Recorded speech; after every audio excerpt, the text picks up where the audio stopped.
नमस्कार, आप देख रहे हैं रिपब्लिक भारत। में हूं आपके साथ सृष्टि पांडे। इस बुलेटिन में सहयोगी नामिका सिंह और प्रियंका मौजूद हैं। शुरुआत कर रहे हैं बड़ी खबर के साथ। आपको बता दें, बिहार विधानसभा में पक्ष विपक्ष में जोरदार बहस हुई। तेजस्वी यादव और बीजेपी के मंत्रियों में नोकझोंक हुई। विजय चौधरी सम्राट चौधरी के साथ में तेजस्वी यादव की बहस होती हुई नजर आई। वो तस्वीरें भी आपको हम दिखाएंगे। तेजस्वी यादव और बीजेपी के मंत्रियों के साथ में किस तरीके से जो बहस है वो नोकझोंक में तब्दील होती हुई नजर आई। कोई ना कोई यहाँ बैठा है। आप भी लालू जी के समय महोदय संघर्ष किए छात्र आंदोलन में। आप लोगों ने सारा काल देखा है। चौधरी जी तो खुद ही कांग्रेस में थे, सब कुछ जो है जानते हैं। और सम्राट जी तो हमारे असली तो विजय सिन्हा जी है, भाजपा। आप असली नहीं, 5 साल पुराना भाजपा। अब अध्यक्ष महोदय समाजवादी है, उसको नकली ही सब कुछ लगता है। ये सब नकली है, ये लोग नकली। इनको लगता है आप आरएसएस कब ज्वाइन किए? सुनिए, आपने जब हमारे आरएसएस ऑफिस गए हो, इनको लगता है नागपुर गए हैं। मेरा परिवार ही श्रेष्ठ होगा। इनको गलतफहमी निकाल देना चाहिए। छोड़िए, नागपुर गए हैं। आप कब ज्वाइन किए भाजपा? पहले तो भाजपा को गरियाते थे। सम्राट चौधरी जी यहाँ बैठे हैं। हम इनके पिता का नाम इस सदन में नहीं लेना चाहते। इनके पिता का भाषण गांधी मैदान में या भाजपा के रैलियों में मुख्यमंत्री जी के प्रति क्या था? देश का अगर सबसे मुख्यमंत्री है तो नीतीश कुमार जी। हमने तो नहीं बोला। नीतीश जी के पुत्र के बारे में आपके पिता ने क्या कहा था, ये भी जान लीजिए। आप भी मौजूद थे जनता दल। विरोधी दल के नेता के तौर पर लोग काम भाषण दे रहे हैं, वो दीजिए। अरे छोड़िए ना। क्या आपके पिता ने आप शब्द मुख्यमंत्री के लिए नहीं बोला? खड़ा होके बोलिए नहीं बोला। खड़ा होके बोलिए नहीं बोला। खड़ा होके बोलिए नहीं बोला। खड़ा होके। बिहार को लूट लिया आपके पिताजी ने। बिहार को लूट लिया, गरीबों वंचितों को लूट लिया। पूरा बिहार लूटने वाला आपका परिवार। उसी समय आप मंत्री बना गए थे जो हल्ला हुआ था। बैठिए। मैं तो जेल में होके आया हूँ। लालू प्रसाद जी ने हमको जेल भी भेजा है, वो दिन भी याद रखता हूँ। समझ गए?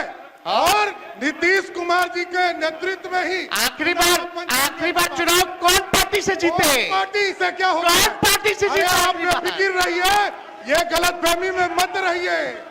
आखिरी बार पार्टी हमारे दल से जीते, उसके बाद हारना ही तय है। आप कोई राजा है क्या?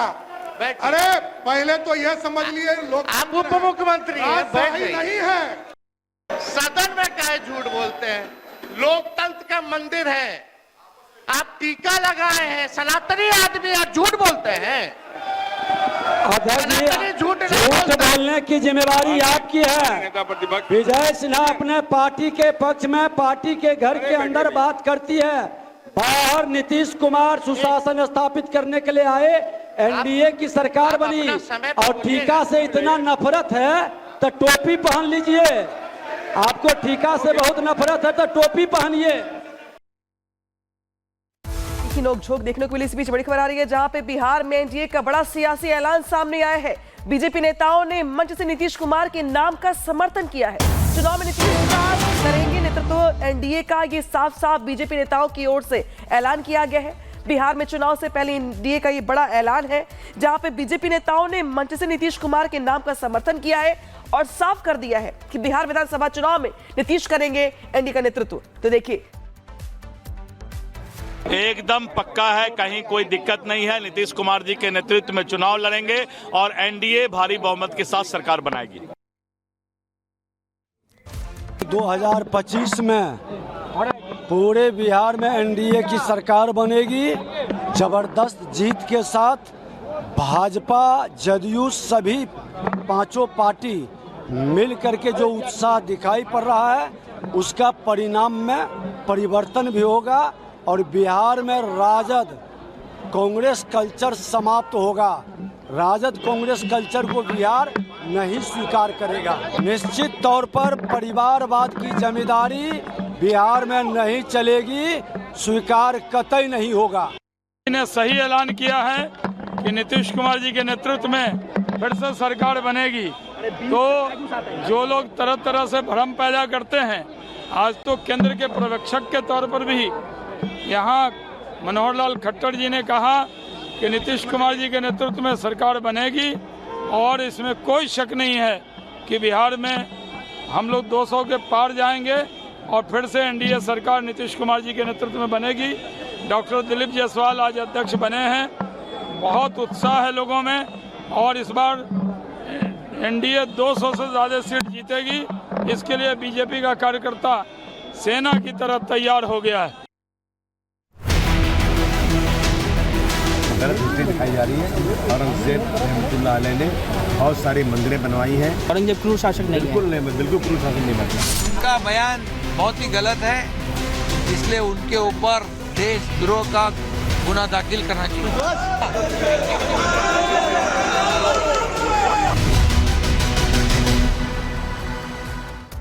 तो सियासी तकरार लगातार बढ़ती जा रही है। जिन्होंने औरंगजेब को लेकर बयान दिया था, जी हाँ, विवादित बयान पर अबू आजमी ने माफी मांग ली है। माफी मांगी और कहा है कि मेरे बयान से ठेस पहुंची, उसके लिए मैं माफी मांगता हूं, क्योंकि लगातार नाराजगी व्यक्त की जा रही थी। महाराष्ट्र से लेकर उत्तर प्रदेश तक सियासी घमासान मचा हुआ था, क्योंकि औरंगजेब को लेकर जिस तरीके से अबू आजमी ने कहा कि सबसे ज्यादा जो क्रूरता दिखाई है वो तो हिंदू राजाओं ने दिखाई थी, इसके बाद नाराजगी दिखी थी। देवेंद्र फडणवीस ने भी कहा था कि इस पर माफी मांगनी चाहिए। महाराष्ट्र में आपको बता दें, विधानसभा के बाहर पोस्टर लेकर कालिख पोती गई थी अबू आजमी के चेहरे पर। तो उत्तर प्रदेश में केशव प्रसाद मौर्य ने कहा था कि अखिलेश यादव को अबू आजमी पर सख्त कार्रवाई करनी चाहिए, क्योंकि यहाँ पर सवाल देश का है। वो औरंगजेब जिसने सबसे ज्यादा हिंदुओं के मंदिर को तोड़ने का काम किया, सनातनियों की भावनाओं के साथ खिलवाड़ किया, ऐसे औरंगजेब, ऐसे आक्रांता को लेकर अबू आजमी के तेवर इतने नरम कैसे है, इस पर कार्रवाई होनी चाहिए। और अब माफी मांग ली अबू आजमी ने। मैं क्या जानूं कि औरंगजेब क्या थे, कैसे थे? जो हिस्टोरियन बोलेंगे वही तो मैं जानता हूं। बहुत सारे हिस्टोरियन के बयान मैंने सुना है और जिन्होंने ये सब बातें की, औरंगजेब के बारे में बड़ी तारीफें की हैं, उन पर आज तक कोई बैंड नहीं लगा। उसकी बुक को भी बैंड नहीं किया गया, उन पर कोई केस भी आज तक फाइल नहीं हुआ। मैंने उसी बात को दोहरा दिया। मैं जिंदगी में कभी सोच भी नहीं सकता हूँ कि मैं छत्रपति शिवाजी महाराज हों या छत्रपति संभाजी महाराज हों या डॉक्टर भीमराव अम्बेडकर हों या महात्मा ज्योतिबा फुले हों या राजश्री साहू महाराज हों, इन ऐसे लोगों के खिलाफ अपमानित बात मत करूं। मैं समझता हूं कि मैं ज़िंदगी में कभी भी ऐसा कोई स्टेटमेंट, ऐसा कोई दिल की गहराई में कभी बोल ही नहीं सकता हूं। इन महाराज के जो लोगों ने इस महाराष्ट्र में इतने बड़े बड़े काम किए, सारे धर्म के साथ, सारे इंसान के साथ बराबरी किए, इनके खिलाफ मैं बोलूँ, मेरी हैसियत बोलने की कभी सोच भी नहीं सकता मैं। लेकिन अगर इसके बाद भी अगर किसी को ऐसा लगता है कि मैंने इस तरह की बातें बोली हैं और जिससे किसी को आहत हो रहा है, तो मैं अपने स्टेटमेंट को वापस लेता हूँ।